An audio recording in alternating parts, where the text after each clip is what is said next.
জাহিদ ভাই, ছোট করে একটা মন্তব্য নিতে চাই যে ইতিমধ্যেই ৩টি কেন্দ্রের ফলাফল এসেছেন এবং সবগুলোতেই অধিকাংশ দু একটি ছাড়া আপনাদের প্রার্থীরা এগিয়ে রয়েছেন। কি প্রত্যাশা করছেন বাকি ফলাফলে?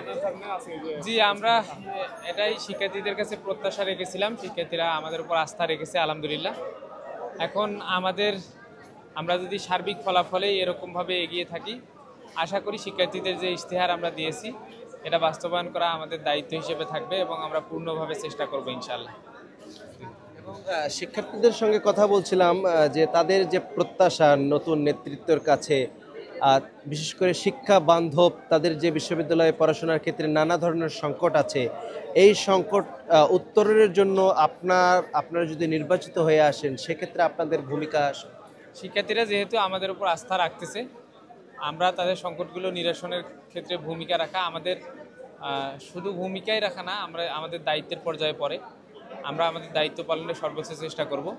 সেক্ষেত্রে ইশতেহারগুলো যেহেতু শিক্ষার্থীদের আমরা আগেই দিয়েছি, সেই ইশতেহার অনুযায়ী মোটা দাগে আমরা কাজগুলো করার চেষ্টা করব ইনশাআল্লাহ। অসংখ্য ধন্যবাদ আপনাকে। আপনারা দেখছিলেন যে এখানে ছাত্র শিবিরের যিনি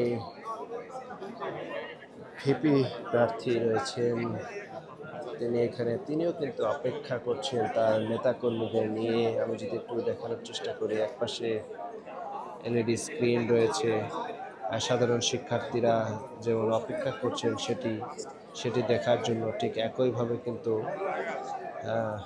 ছাত্র শিবিরের যিনি ভিপি ক্যান্ডিডেট রয়েছেন তিনিও তার নেতাকর্মীদের নিয়ে এই জায়গাতে অপেক্ষা করছেন। এবং ইতিমধ্যেই দু একটি পদ ছাড়া, বিশেষ করে ভিপি এবং জিএস এজিএস, এই দুটি পদে কিন্তু 3টি কেন্দ্রে এগিয়ে রয়েছেন এবং আরেকটিতে অন্য আরেকজন রয়েছেন। এবং জিএসএ ছাত্র দলের যিনি রয়েছেন তার সাথে বেশ হাঁটাহাঁটি লড়াই হবে এমনটি পূর্বাভাস পাওয়া যাচ্ছে।